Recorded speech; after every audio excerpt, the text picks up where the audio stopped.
วะโตอะระหะโตสัมมาสัมพุทธัสสะนะโมตัสสะภะคะวะโตอะระหะโตสัมมาสัมพุทธัสสะนะโมตัสสะภะคะวะโตอะระหะโตสัมมาสัมพุทธัสสะพุทธังสรณังคัจฉามิธัมมังสรณังคัจฉามิสังฆังสรณังคัจฉามิทุติยัมปิพุทธังสรณังคัจฉามิทุติยัมปิธัมมังสรณังคัจฉามิทุติยัมปิสังฆังสรณัง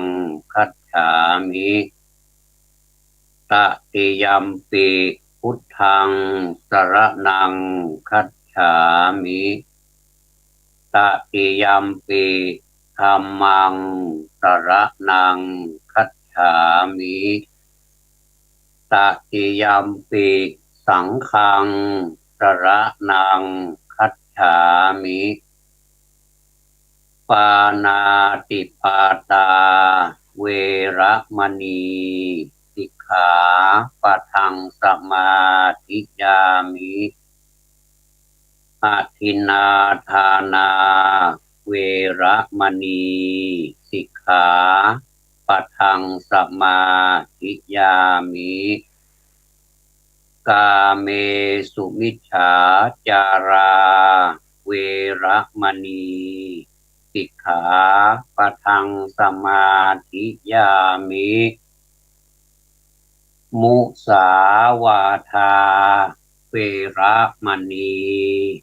สิกขาปะทังสมาธิยามิสุราเมรยะมัชฌะปมาทัฏฐานา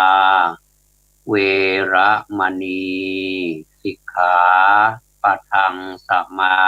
ธิยามิอิมานิ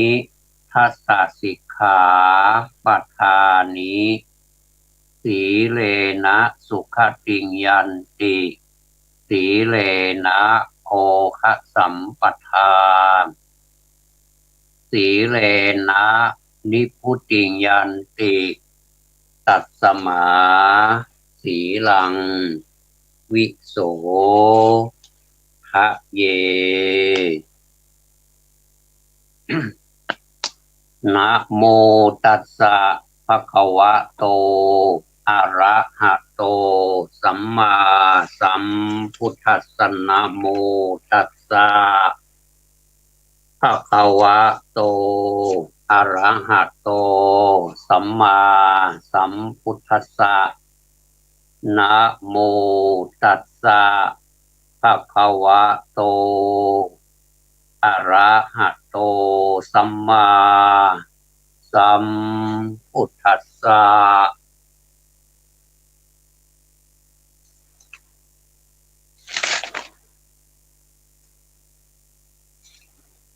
ธัมโมระหะโตอักกัตถะโมติอิณบัดนี้จักรับประทานแสดงพระธรรมเทศนาเพื่อเป็นเครื่องประคับประคองฉลองศรัทธาเพิ่มพูนกุศลบุญญราศีประดับปัญญาบารมีของสาธุชนพุทธบริษัททั้งหลายผู้ขวัญขวายมากระทำบุญกระทำกุศลด้วยความตั้งใจในวันนี้ในพระพุทธศาสนามีพระสัมมาสัมพุทธเจ้าทรงเป็นผู้ริเริ่ม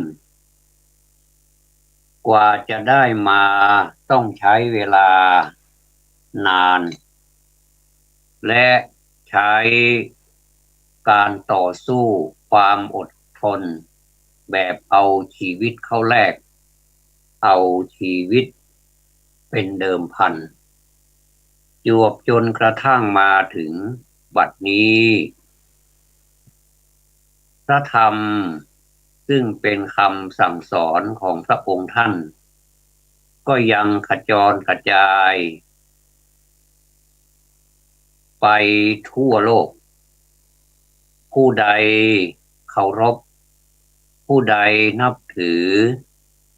ผู้ใดตั้งใจอบรมผู้ใดตั้งใจศึกษาอานิสงส์ผลบุญผลกุศลย่อมจะตกไปถึงผู้นั้นอย่างแน่นอนธรรมะของพระสัมมาสัมพุทธเจ้าแปลว่าสภาพอันทรงไว้ซึ่งผู้ปฏิบัติตามไม่ให้ตกไปในที่ชั่วอันนี้เป็นความหมายของคำว่าธรรมะแล้วธรรมะนี้ก็ยังแปลได้อีกหลายความหมายธรรมดาการศึกษานั้นย่อมจะมีความแปลกแหวกแนวหรือแตกต่างแยกสาขากิ่งก้านกันออกไปเป็นเรื่องปกติเมื่อแยกประเภทออกเป็นสองก็คือกุศลธรรมและอกุศลธรรมแสดงว่ากุศลก็เป็นธรรมอกุศลก็เป็นธรรมธรรมกับธรรมะนี่อันเดียวกันนะโยมเราจะเรียกว่าธรรมก็ได้ธรรมะก็ได้แต่ในภาษาบาลีภาษามคธส่วนมากท่านจะมีคำสระอยู่ข้างหลังคือสระอะนี่แหละอย่างธรรมะไม่มีสระอะอยู่ในตัวไม่ปรากฏแต่เราก็เรียกว่าธรรมะไม่นิยมเรียกว่าธรรมเฉยๆเรียกว่าธรรมะดังนั้นเราจะเรียกในภาษาไทยว่าธรรมก็ได้ธรรมะก็ได้ในที่นี้ท่านแยกออกมาเป็นสองประเภทคือกุศลธรรมก็คือสิ่งที่เป็นกุศลที่เป็นฝ่ายดีฝ่ายขาวฝ่ายพระเอกส่วนอกุศลธรรมคือเป็นฝ่ายดำฝ่ายผู้ร้ายมีแต่ทำความไม่ค่อยดีเท่าไหร่ถึงทำดีก็ทำดีเพื่อประโยชน์ส่วนตนทำดี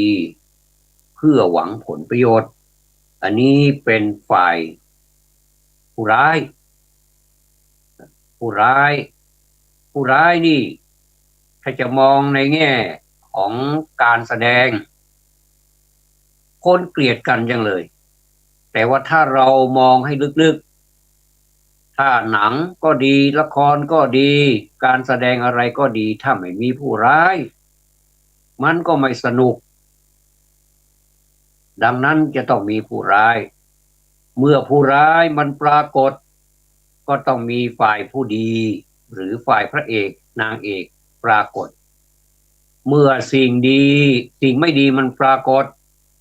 สิ่งดีมันก็ปรากฏในขณะเดียวกันเมื่อสิ่งดีปรากฏสิ่งไม่ดีมันก็ตามปรากฏอีกมันเป็นอย่างนี้ดังนั้นกุศลก็ดีอกุศลก็ดีนะเป็นสิ่งที่มาคู่กันแต่ที่ว่านี้ไม่ได้ส่งเสริมอกุศลเพียงแต่พูดให้ฟังว่าของนี้ของอย่างนี้มันเป็นของที่มาด้วยกันเราจะทำอย่างไรดีในเมื่อบางทีเราแยกแยะไม่ออกว่าอะไรมันคือกุศลอะไรมันคืออกุศลมันวุ่นวายไปหมดจิตใจมันวุ่นวายมันขุ่นไปหมดจะทำยังไงให้มันใสแจ๋วก็ใช้ธรรมะของพระพุทธเจ้านี่แหละเข้าไปละลายมัน เหมือนกับน้ำขุ่นน้ำที่มันขุ่นตักขึ้นมาขุ่นนะโยมไม่ว่าจะเป็นน้ำอะไรตักขึ้นมาขุ่นในแม่น้ำก็ตามในเป็นน้ำอะไรก็ตามมันยังขุ่นอยู่ลองใช้สารชนิดหนึ่งเขาเรียกว่าสารส้มลองเอาไปลองเอาไปแช่ไว้สักแป๊บหนึ่งเดี๋ยวก็ใสแล้วธรรมะพุทธเจ้าถ้าจะเปรียบไปก็เหมือนสารส้มนั่นแหละเข้าไปละลายความขุ่นแต่ความขุ่นเหล่านั้นถ้าเป็นน้ำธรรมดาถ้าเป็นน้ำที่เราเปรียบเทียบเนี่ย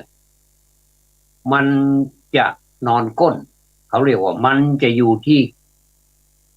ก้นของภาชนะก็คือมันไปอยู่ข้างล่างถ้าเป็นโอ่งก็ไปอยู่ข้างล่างของโอ่งนู่นสุดท้ายนู่นเราไปกวนอีกมันก็ขุ่นอีกมันก็ขุ่นอีกเหมือนจิตใจของคนเราถ้าเรา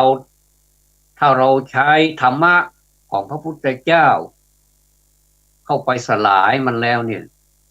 นะเข้าไปสลายมันก็ใสนะสิจิตใจมันก็ใสปิ้งเลยใสแจ๋วเหมือนกระจกเหมือนแว่นตาเหมือนกระจกรถกระจกรถนี่ลองสังเกตดูดีๆเวลาเป็นรถยนต์นะมอเตอร์ไซค์นี่เขาไม่นิยมกันพอเป็นรถยนต์นี่เราแวะเข้าไปในปั๊มนี่เราเติมน้ำมันนี่เขาจะมีป้ายหนึ่งมาวางไว้ที่หน้ารถหน้ากระจกแล้วก็เขาถามว่าจะเช็ดกระจกไหมครับเช็ดกระจกไหมคะบางท่านก็ไม่ต้องถามไม่ได้ถามเลยเขาจะบริการปั๊มที่มีคุณภาพนะส่วนมากก็จะปั๊มมีคุณภาพทั้งนั้นเดี๋ยวนี้เขาแข่งขันกันในด้านของคุณภาพพนักงานจะสุภาพมากเขาจะโค้งคำนับเวลารับตังค์จากผู้ใช้บริการเขาจะโค้งคำนับทอนตังค์เขาก็ทอนเรียบร้อยเขาก็จะโค้งคำนับแล้วกล่าวขอบคุณครับขอบคุณค่ะอย่างนี้เนี่ยเวลาที่เราเข้าไปในปั๊มแล้วก็เติมน้ำมันดังกล่าวเลยเนี่ยไม่ว่าจะเติมมากเติมน้อยก็ตามเขาก็จะเช็ดกระจกให้เช็ดกระจกเช็ดกระจกตอนแรกนี่กระจกมันขุ่นนะกระจกมันขุ่นมันเป็นฝุ่นมันเป็นน้ำสมัยถ้าหน้าหนาวอย่างนี้นี่ยิ่งมีกระจกขุ่นมากเลยกระจกเป็นฝ้าบางทีกลางวันมันเป็นฝุ่นพอตอนเช้ามาเนี่ยเดินทางไกลโอ้เจอหมอกมาแต่เช้าเลยอย่างนี้เช้ามืดเลยอย่างเนี้ยไปไหนเช้ามืดตีสองตีสามอย่างเนี้ยไปเจอหมอกก็ใช้ปัดน้ำฝนปัดแต่มันก็ยังขุ่นอยู่ดีมันยังมีรอยคราบอยู่ก็พอไปถึงปั๊มเขาก็จะเช็ดให้อันเนี้ยพอนี่ท่านดูหลังจากเช็ดเรียบร้อยเนี่ยก่อนเช็ดแล้วก็หลังเช็ดเนี่ยมีความแตกต่างกันไหมมีความแตกต่างกันก่อนเช็ดนี่มันจะมัวมันจะขุ่นมากเลยมันจะเป็นแบบดูไม่ได้อะไม่สวยเลยไม่งามเลยไม่ทะลุโปร่งพอเช็ดเรียบร้อยทำความสะอาดเรียบร้อยเขาทำได้เนียบมากเลยนะทำได้เนียบมากเลยแป๊บเดียวเองเขาก็จัดการให้เรียบร้อยปาดเรียบร้อยก็ใสแจ๋วแล้วทีนี้ธรรมะพุทธเจ้าก็เหมือนกันกับเหมือนที่เขาทำความสะอาดนั่นแหละนะทำความสะอาดทีนี้มันมีปัญหาตรงไหนโยมมีปัญหาตรงที่ว่าทำความสะอาดเดี๋ยวนี้พอไปอีกเดี๋ยวทำงานใช้งานมันอีกมันก็เปื้อนอีกมันก็ต้องทำอีกธรรมะของพระพุทธเจ้านี่มันก็เหมือนกันนะไม่ใช่ว่า1 ปีเราเข้าคอร์สหนึ่งไปคอร์สปฏิบัติธรรมปฏิบัติเคร่งเลยนะโยมแบบว่าจะเอาเป็นเอาตายจะไปนิพพานให้ได้ถ้าอย่างนั้นก็ปฏิบัติเคร่งเลยบางทีมันก็ผิดหลักมันจะเข้าหลักอัตตกิลมัฏฐานุโยค1 ใน 2ของที่พระพุทธเจ้าทรงแสดงธรรมจักรกับปวัตตนสูตรนั่นไงหรือว่าที่สุด2 อย่างก็คือกามสุขันธิการุโยคคือการ เลินเล่อเผลอตัวประมาทเกินไปว่าวัยยังใสอยู่วัยยังน้อยไปอยู่ไม่เป็นไรทำมาหากินก่อนแล้วค่อยไปแล้วก็เริงร่าอยู่ในความคิดของตนนั้นว่าไม่เป็นไรเดี๋ยวเรายังหนุ่มอยู่อย่างนี้ไม่แน่หรอกนายหนุ่มก็ไปแก่ก็ไปหนุ่มสาวก็ไปมาเยอะต่อเยอะแล้วทีนี้ พูดถึงอัตตกิลมัฏฐานุโยคอันนี้คือเคร่งเครียดจนเกินไปจนเกิดความเครียดปฏิบัติธรรมออกมาแล้วแทนที่จะหน้าตาแจ่มใสดูมีน้ำมีนวลมีออร่าไหนได้กลายเป็นคนเครียดไปเลยพูดอะไรก็ไม่ได้ฟังอะไรที่มันผิดหูหน่อยก็โกรธก็มีโทสะเขาเรียกเป็นเจ้าโทสะจริตไปซะแล้วก่อนจะไปนี่ยังไม่เป็นโทสะจริตนะยังดีๆอยู่ตั้งใจปฏิบัติ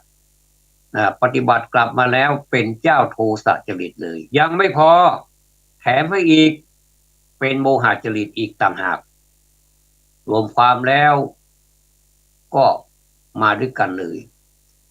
อันนี้ความจริงสำนักปฏิบัติเขาตั้งใจนะเขาตั้งใจให้เราเนี่ยทำเป็นอย่างทำจากน้อยไปหามากแล้วก็พยายามดูจิตตนเองเขาจะมีการสอบนะสอบจิตนะเขาเรียกว่าสอบ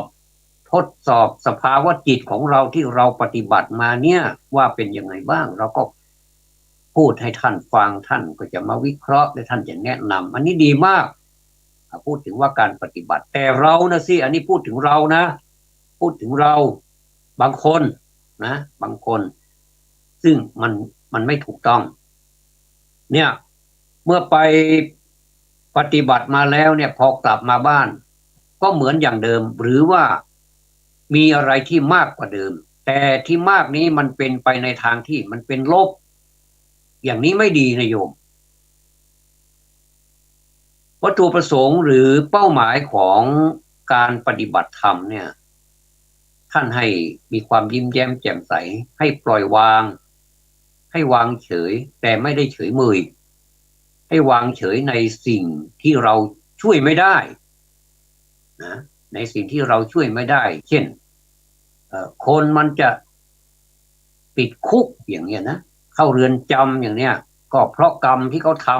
ำเราจะไปช่วยเขาออกเพราะเราจะเรายังคงมีเมตตากรุณาอยู่ไม่ได้เราจะต้องใช้ข้ออุเบกขานี่แหละว่าเขาเป็นกรรมเขาทำกรรมมาก็ต้องไปชดใช้กรรมตามเป็นธรรมดาเป็นปกติอันนี้ต้องใช้ให้ถูกด้วยนะธรรมะเนี่ยเมื่อเวลาที่เราปฏิบัติมาแล้วเนี่ยเรา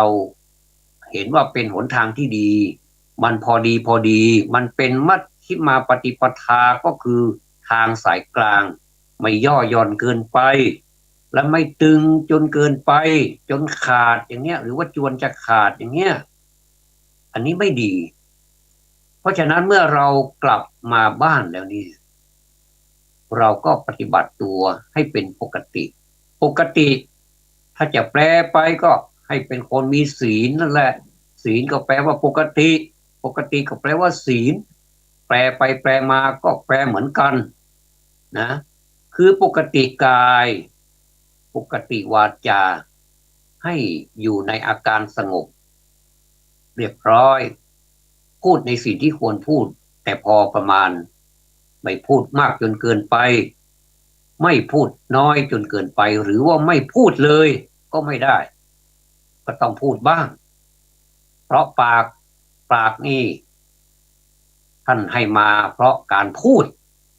การรับประทานอาหารนี่เป็นที่อยู่อาศัยของฟันเป็นที่อยู่อาศัยของลิ้นมันมีประโยชน์มากก็พูดไปเถอะอย่างพระเทศอันนี้พูดน้อยไม่ได้เพราะจะต้องพูดให้ครบสาระอันนี้ก็เป็นแบบอย่างเป็นอย่างบางท่านอาจจะค้านอยู่ในใจว่าทำไมพระพูดมากได้ก็พูดมากได้นะโยมเพราะมันมีสาระที่จะต้องพูดอีก นะพอหมดเวลาก็จะเอวังก็เท่านั้น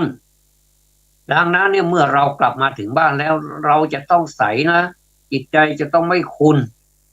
สภาวะธรรมสภาวะจิตของเรานี่จะต้องรักษาให้คงเส้นคงวาให้คงที่หมายความว่ามั่นคงในเบื้องต้นมั่นคงในท่ามกลางและมั่นคงในที่สุดนะคือไพเราะในเบื้องต้นไพเราะในท่ามกลางและไพเราะในที่สุดปฏิบัติดีในเบื้องต้นปฏิบัติดีในท่ามกลางปฏิบัติดีในที่สุดอะไรมันต้องมีสามอย่างนี้อันนี้เรียกว่าเราใช้ธรรมะของพระพุทธเจ้าให้เป็นประโยชน์ทีนี้บางท่าน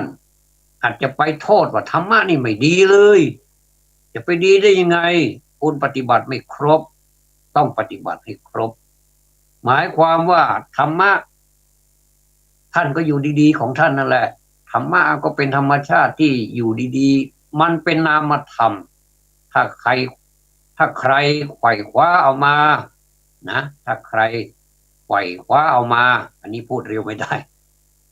ก็คนนั้นก็เป็นเจ้าของไปไม่มีเจ้าของเฉพาะเป็นของสาธารณะใครจะหยิบมาใช้ตอนไหนก็ได้ไม่ต้องซื้อไม่ต้องประมูลราคาไม่มีมูลค่าทางการเงินแต่มีมูลค่าทางจิตใจปฏิบัติใครปฏิบัติได้ก็ปฏิบัติเอาใครเอามาได้เยอะคนนั้นมันก็ได้เยอะใครไม่เอามาคนนั้นก็ไม่ได้คนเอามาปานกลางก็ได้ปานกลางคนเอามาน้อยก็ได้น้อยยุติธรรมเป็นไปตามนั้นนี่แหละเมื่อเราปฏิบัติอย่างนี้ให้คงเส้นคงวาให้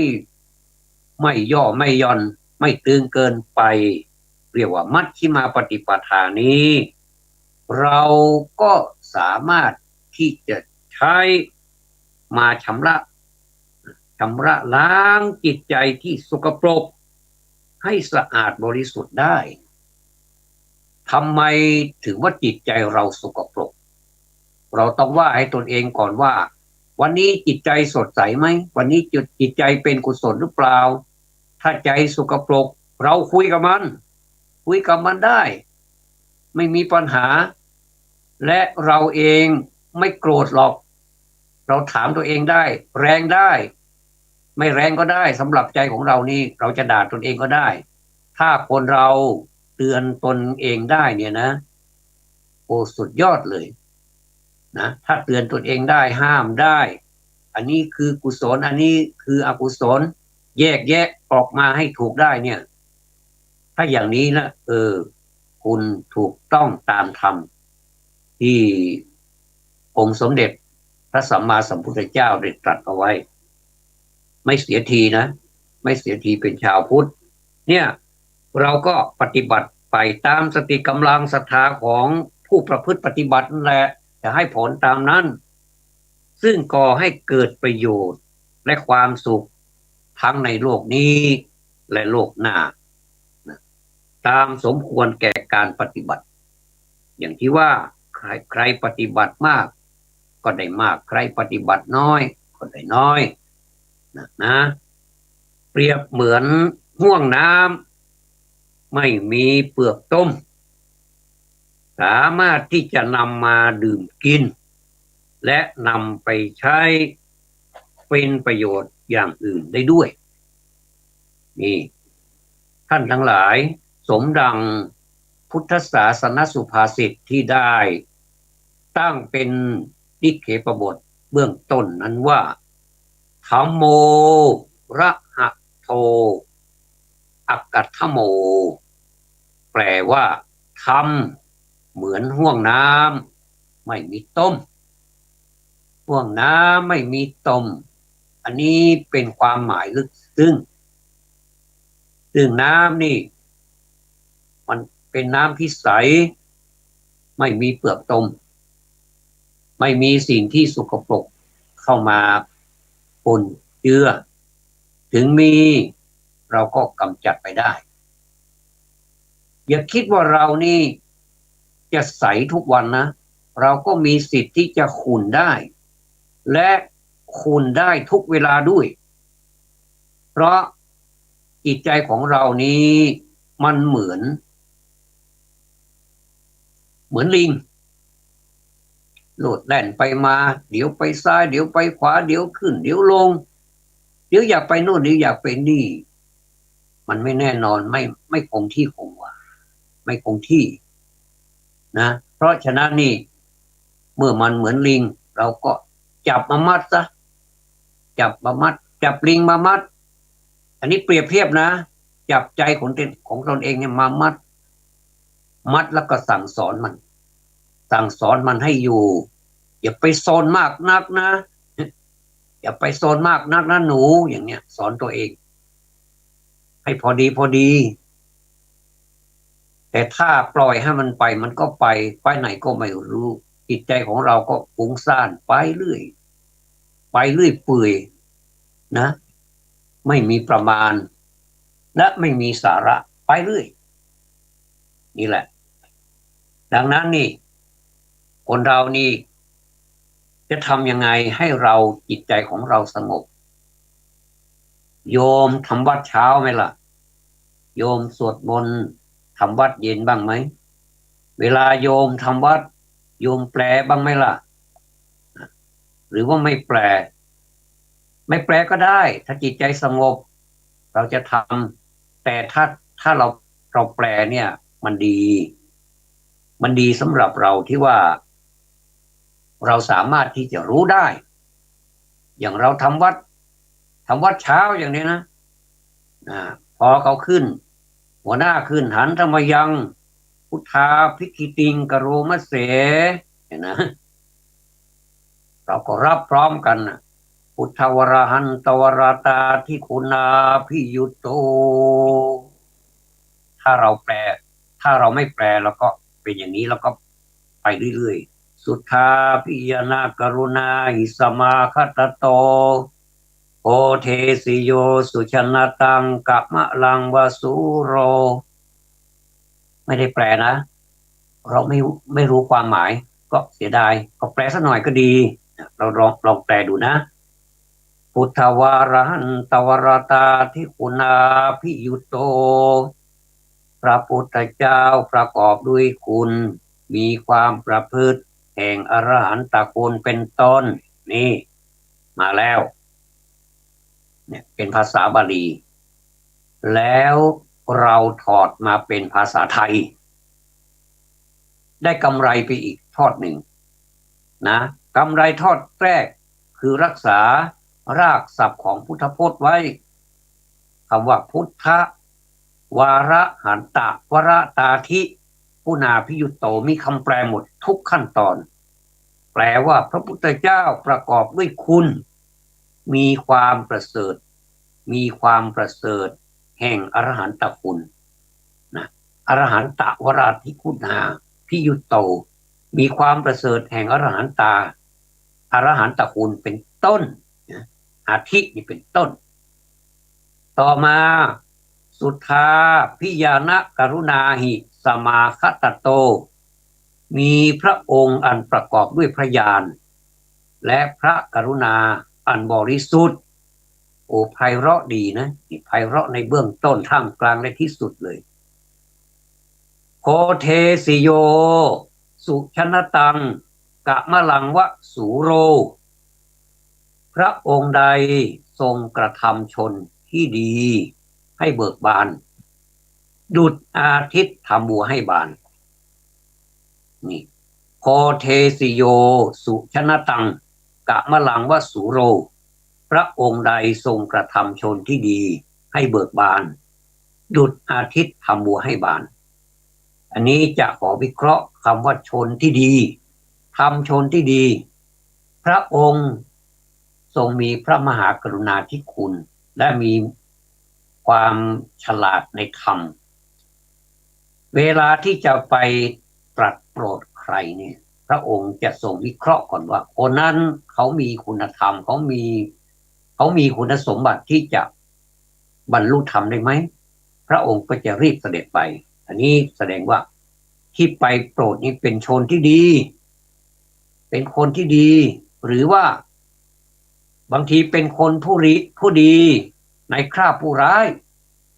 บางทีก็ดีทั้งนอกดีทั้งข้างนอกข้างในเนี่ยมันมีดีหลายประการนะโยมดีข้างนอกข้างในก็เช่นพระราชามหากษัตริย์หรือว่าเศรษฐีบรรดามหาเศรษฐีทั้งหลายที่เขามีความดีข้างนอกนะมีดีข้างนอกก็คือมีทรัพย์สินเงินทองสมบัติพัสถานยศถาบรรดาศักดิ์นี่เขาดีข้างนอกดีข้างในคือเขามีใจเป็นกุศลมีใจเป็นธรรมมีใจรักเพื่อนมนุษย์ยกตัวอย่างก็ได้เช่นอย่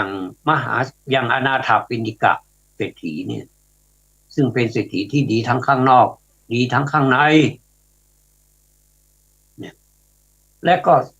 พระราชามหาเศรษฐีอื่นๆอีกหรือว่าพราหมณ์หรือว่าชนทั่วไปที่ไม่ใช่เศรษฐีก็ได้ที่ดีทั้งข้างนอกดีทั้งข้างในบางทีข้างนอกก็ไม่ปรากฏว่าเป็นคนดีนะเป็นคนที่ยากจนขัดสนเนี่ยเป็นคนที่ยากจนขัดสนแต่พระองค์มองเห็นว่าเขาดีข้างในจะไปโปรดอันนี้ก็เรียกว่าอันหนึ่งเป็นดีข้างนอกดีข้างในดีทั้งสองข้างก็คือข้างในด้วยข้างนอกด้วยอันหนึ่งไม่ดีข้างนอกไม่ดีนี่ไม่ใช่ว่าเขาประพฤติไม่ดีนะคือความพร้อมเขาไม่มีเป็นคนจนนะหรือไม่เป็นคนที่พิการอย่างนี้รูปธรรมนี่มันไม่ดีรูปขันธ์นี่มันไม่ครบอย่างนี้นะเป็นคนพิการไม่ว่าจะพิการอะไรแหละแต่ข้างในไม่พิการข้างในนี้เหมาะสมที่จะได้รับพระธรรมที่จะนำไปมอบให้เนี่ยเขาก็บรรลุได้แล้วก็ที่ไม่ดีข้างนอกอีกอย่างหนึ่งก็คือความโหดร้ายทารุณเห็นไหมคนที่โหดร้ายทารุณพระพุทธเจ้าก็เสด็จไปโปรดนะไม่ใช่ไม่ไปเหมือนกันและเป็นกรณีที่เร่งด่วนฉุกละหุกต้องไปด่วนเดี๋ยวนี้ EMS เลยไปด่วนเลยไปภายในเดี๋ยวนี้เลยก็ไปโปรดองคุลิมานนี้เหลืออีกนิ้วเดียวเท่านั้นก็จะครบ 1,000 นิ้วแล้วหันไปหันมาไม่เจอใครเห็นแต่คุณแม่แต่ในตาขององคุลิมานนั้นบ้าไปเสียแล้วบ้าไปแล้วเห็นแม่นี่เป็นเหมือนกับคนทั่วๆไปไม่รู้จักแล้วจะฆ่าให้ได้แม่นี่ก็เป็นห่วงลูกก็ตามไปองคุลิมานก็ต่างคนต่างวิ่งพระพุทธเจ้าก็ต้องรีบเสด็จไปโปรดพระพุทธเจ้าก็เดินตัดหน้าองคุลิมานเลยองคุลิมานก็โมโหบอกสมณะหยุดก่อนสมณะหยุดก่อนนี่ตะโกนเรียกแบบโจรน่ะไม่มีมารยาทเลยเนี่ยนะก็สมณะหยุดก่อนสมณะหยุดก่อนเขาไม่รู้ว่าพระพุทธเจ้าเป็นพระพุทธเจ้ายังไม่รู้ก็ใช้ภาษาโจรพระพุทธเจ้าว่าเราหยุดแล้วแต่ท่านนี่ยังไม่หยุดท่านทำไมพูดปด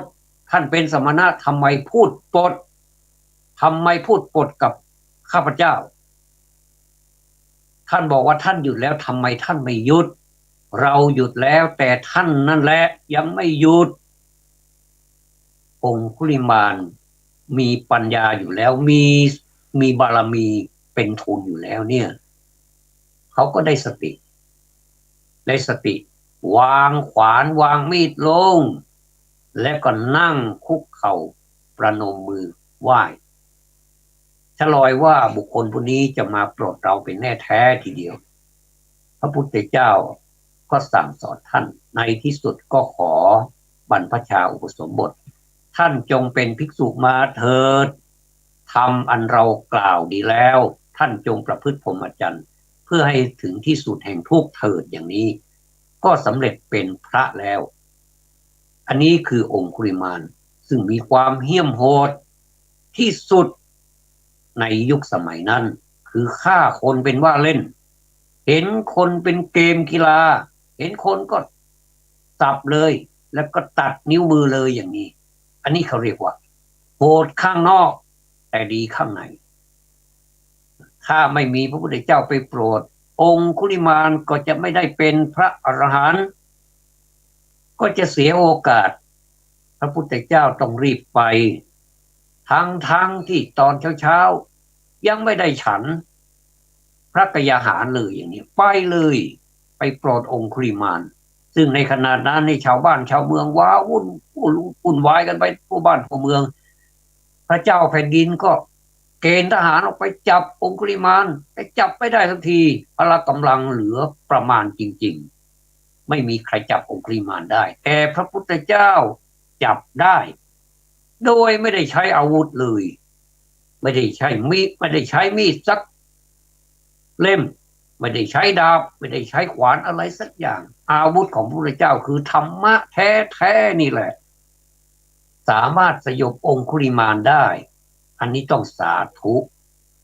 พอพูดถึงองคุลิมานพระพุทธเจ้าไปโปรดองคุลิมานเมื่อไหร่มีโจรกลับใจอีกมากเลยอันนี้เป็นอานิสงส์ของการอ่านเรื่องขององคุลิมานซึ่งมันไม่แน่บางคนทำความชั่วมาเกือบค่อนชีวิตครึ่งค่อนชีวิตทำความไม่ดีมาในสารพัดแต่พอเข้ามาสงบจิตสงบใจได้บางท่านก็ไม่ถึงกับบวชเขาไปเป็นอุบาสกอุบาสิกาพอสำเร็จ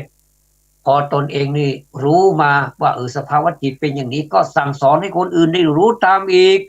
อย่างนี้ก็มีเยอะไม่ว่าจะเป็นโยมไม่ว่าจะเป็นพระเป็นเมื่อก่อนนี้อย่างเป็นพระเมื่อก่อนนี้โอ้สุดยอดเลยก็สุดยอดนี่แสดงว่าเป็นสุดยอดทางโลกนะโยมพอได้มีโอกาสเข้ามา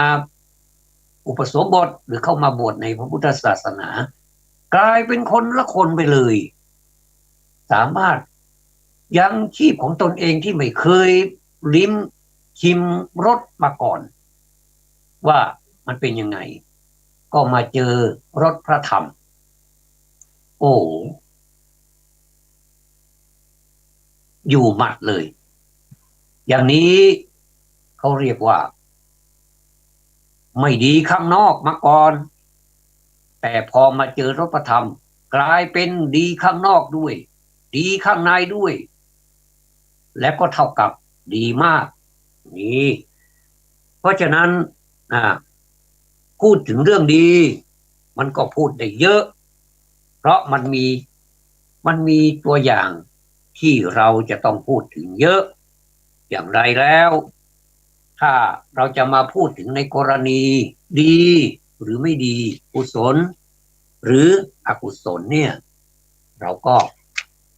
หาโอกาสกันให้เหมาะแล้วก็มาพูดมาจากันในเรื่องของความดีหรือไม่ดีดังนั้นท่านทั้งหลายคนเรานี่นะอย่าไปดูถูกอย่าไปดูหมิ่นสติปัญญาของตนเองอย่างโยมมาฟังอาตมาเนี่ยความจริงอาตมาก็ไม่ใช่ผู้รู้อะไรมากหรอกแต่เพียงแต่ว่าอาตมาอัญเชิญคำสั่งสอนของพระสัมมาสัมพุทธเจ้ามาให้พวกเราได้ฟังกันนี่เขาเรียกว่าธรรมสวนามัยคุณสำเร็จด้วยการฟังธรรมเอตัมมังคารมุตตมังนะโยมแปลว่ามีความเป็นมงคลที่สุดเลยดังนั้นนี่เมื่อเราทำอะไรไว้เราคิดว่าอันนี้มันเป็นกรรมที่เราควรทำอันนี้เป็นกรรมที่เราไม่ควรทำบางทีเราคิดไม่ออกว่ามันเป็นอะไรกันแน่บางทีเราสับสนก็อาศัยธรรมะของพระพุทธเจ้านั่นแหละที่อาตมานำอัญเชิญมาพูดเนี่ยให้พวกเราได้ฟังกันเนี่ยอาตมาก็ได้ยินด้วยนะอาตมาได้ยินเสียงตนเองด้วย แล้วญาติโยมที่ตั้งใจฟังบางท่านก็นั่งฟังบางท่านก็เห็นบางท่านก็นั่งสมาธิฟังไม่ต้องประนมมือก็ได้ถ้ามันเมื่อยก็นั่งสมาธินั่งสบายๆก็ได้บางท่านก็ไม่ได้นั่งฟังนอนฟังก็ได้นอนก็ได้โยมอย่างผู้ป่วยลุกไม่ได้นั่งไม่ได้ยืนไม่ได้เดินไม่ได้ก็นอนฟังไปเลยอย่างเนี้ยพระพุทธพระพุทธเจ้านี่เทศให้เราฟังแล้วก็อาตมาก็ไปอัญเชิญพระธรรมคำสั่งสอนของพระพุทธเจ้ามาให้ท่านผู้ฟังฟังอีกรอบหนึ่งฟังกี่รอบมันก็ไม่เบื่อสำหรับคนที่อยากจะฟังนะเพราะฉะนั้นนี่ของอะไรก็ตามที่เราพูดแล้วคนอื่นเขาชอบคนอื่นมีความเห็นว่ามันเป็นคำที่น่าจะประพฤติปฏิบัติได้และมันเป็นสิ่งที่ดีไม่เป็นภัยไม่เป็นอันตรายต่อใครๆเนี่ยเราก็ฟังแล้วเวลาเนี่ยมันเป็นเวลาที่ทุกคนเนี่ยมันหาได้ยากนะเพราะหาได้ยากเป็นยังไงเพราะว่าขณะเวลาเนี่ยมันเป็นเวลาที่เหมาะสมประกอบไปด้วยคุณประโยชน์ความถึงพร้อมแห่งขณะเนี่ยก็มีพุทธศาสนาสุภาษิตนะสมดังพุทธศาสนาสุภาษิตบทหนึ่งว่าทุลภาขณะสัมปติความถึงพร้อมแห่งขณะหาได้ยากคำว่าขณะนั้นได้แก่การเวลาที่เหมาะสมอย่างที่ว่าคือความถึงพร้อมแห่งการที่เหมาะสมแก่การกระทำคุณประโยชน์และความดีแก่ตนและผู้อื่นเช่นเวลาที่เกิดมาพบพระพุทธศาสนาและได้บวชเป็นพระภิกษุแล้วได้ศึกษาปฏิบัติธรรมตามพระวินัยนั้นอันนี้มันก็ยากอยู่แล้วเพราะเกิดคลาดสมัยกันดังนั้นเมื่อขณะเช่นนี้มาถึงจงอย่าให้ขณะเวลาอันมีค่ามากนี้ล่วงไปโดยเปล่าประโยชน์เลยอันนี้เป็นพุทธภาษิตอธิบายอย่างนี้ว่าขณะมันก็คือเวลามันก็คือขณะดังนั้นเมื่อเราทำขณะของเราฟังธรรมของพระพุทธเจ้าท่านพูดไว้ว่าผู้ใดเห็นธรรมผู้นั้นเห็นเราผู้ใดเห็นเราผู้นั้นเห็นธรรมผู้ใดเห็นตถาคตผู้นั้นเห็นธรรมผู้ใดเห็นธรรมผู้นั้นเห็นตถาคตอันนี้งงไหมบางคนงงว่าเอาทำไมมันไปเกี่ยวกับอะไรเห็นธรรมอะไรเห็นตถาคตเห็นตถาคตก็เห็นตถาคตดิแล้วจะไปเห็นธรรมทำไมท่านบอกว่าธรรมนั่นแหละคือเป็นตัวแทนของตถาคตถึงแม้ตถาคตจะล่วงไปแล้วแต่ธรรมนี่แหละเป็นตถาคตแทนนี่เวลาเราเห็นตถาคตนี่เราจะเห็นธรรมเวลาเราเห็นธรรมแล้วเราจะเห็นตถาคตผู้ใดก็ตามเห็นพระพุทธเจ้าบ่อยๆทำความเห็นให้ถูกต้องทำความเห็นให้ตรงเห็นพระพุทธเจ้าบ่อยๆท่านเรียกว่าเป็นคนที่สุดยอดสมดังสุภาษิตบทหนึ่งว่าทุลพังทัศนังโหติสัมพุทธานางอภินหาโสแปลความว่าการเห็นพระพุทธเจ้าเนืองๆหาได้ยากอย่างยิ่งอันนี้ก็แน่นอนแหละญาติโยมพุทธปาโทแปลว่า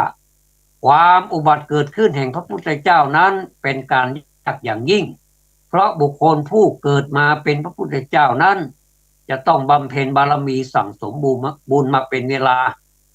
นานเลยถึงจะได้อุบัติขึ้นสักองค์หนึ่งนี่ยากเหลือเกินเพราะฉะนั้นการที่ได้เกิดมา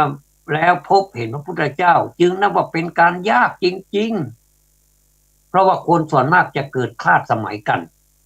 อย่างเราเกิดสมัยนี้พระพุทธเจ้าท่านอุบัติขึ้นเมื่อ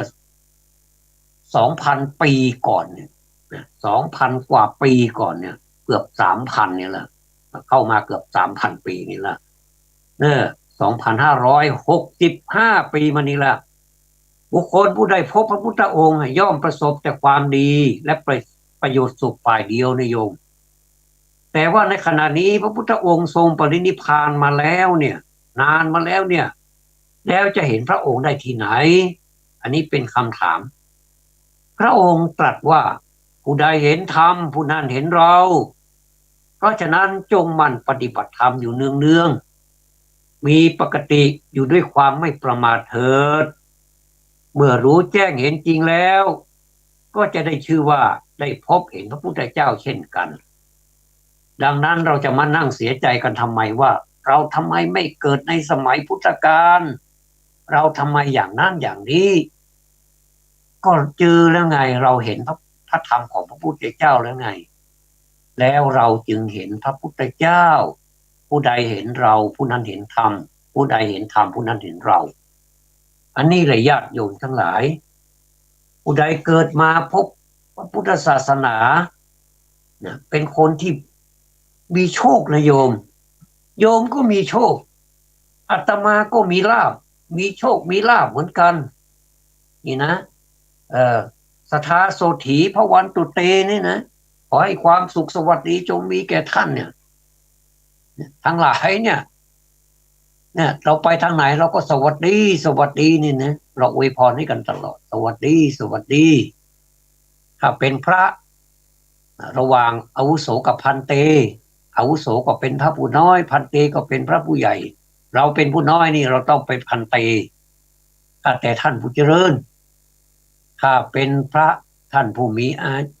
มีพรรษาการมากแล้วท่านก็จะทักเราว่าอาวุโส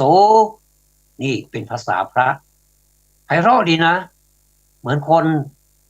ญาติโยมปกติไปไหนก็สวัสดีครับสวัสดีค่ะเราก็ยกมือไหว้ตอบกันอันนี้เป็นภาพที่สวยงามอันนี้เป็นการเริ่มต้นแห่งการปฏิบัติธรรมนะโยมวันๆเราจะสวัสดีกัน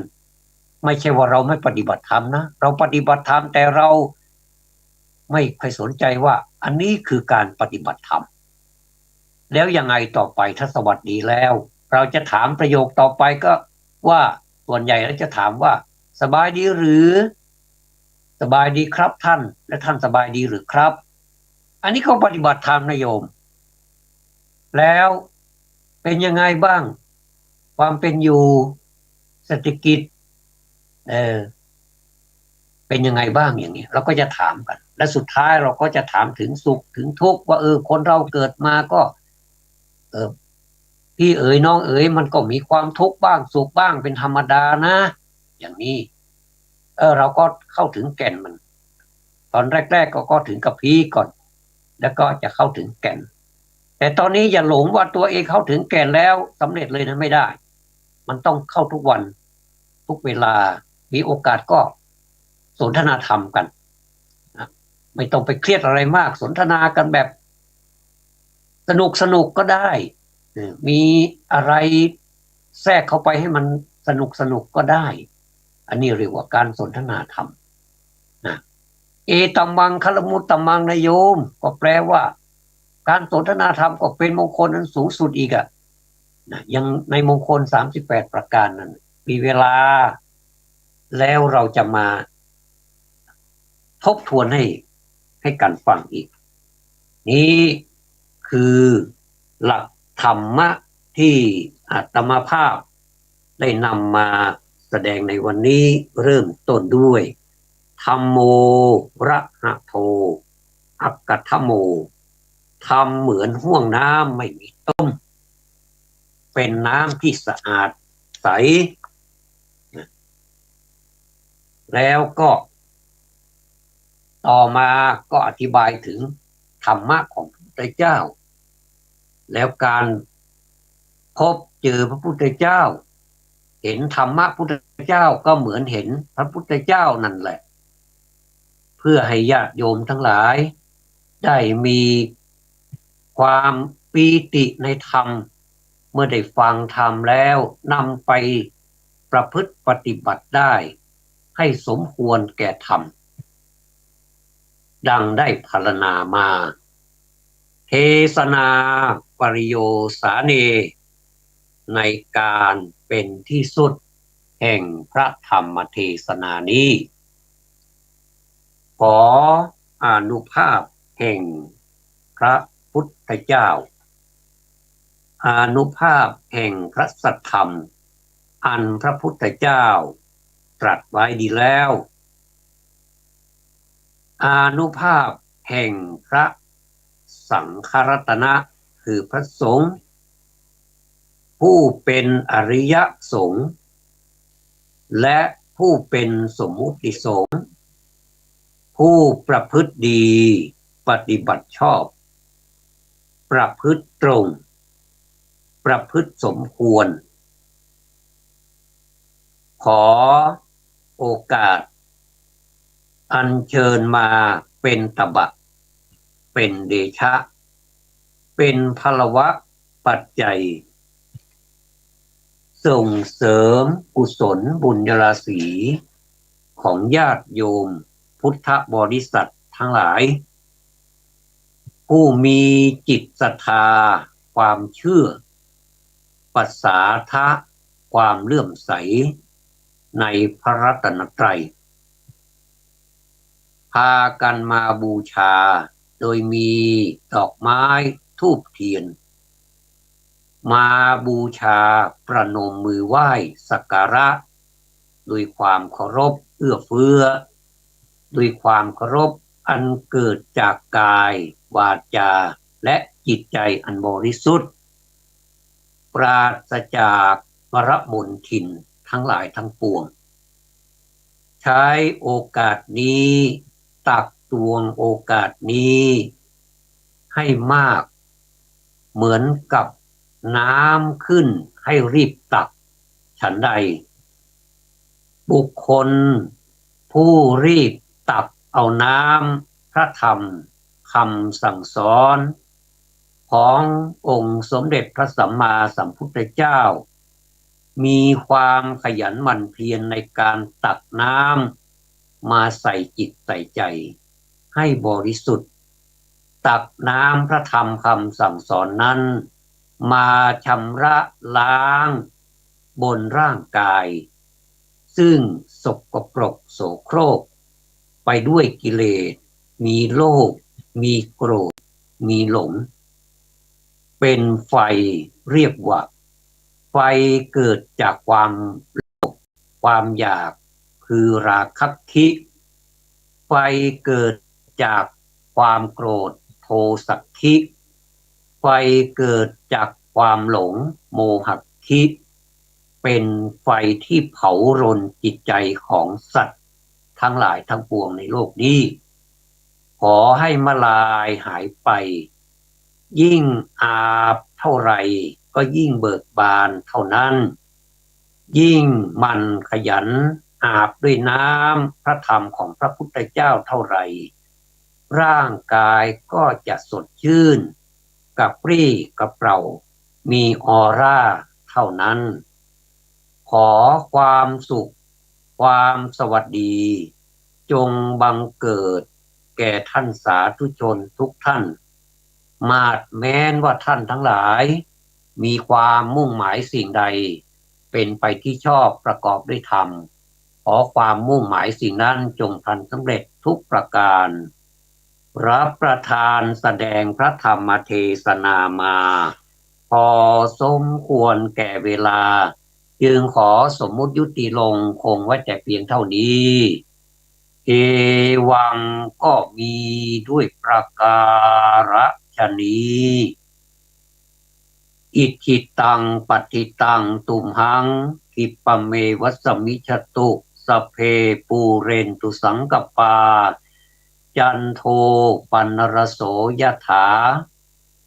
มณิโชติระโสยถาอภิวาทนาสีลิสะนิจจังวุธาปัจจายโนจัตตารโอธรรมาวัฏันติอายุวันโนสุขังพลัง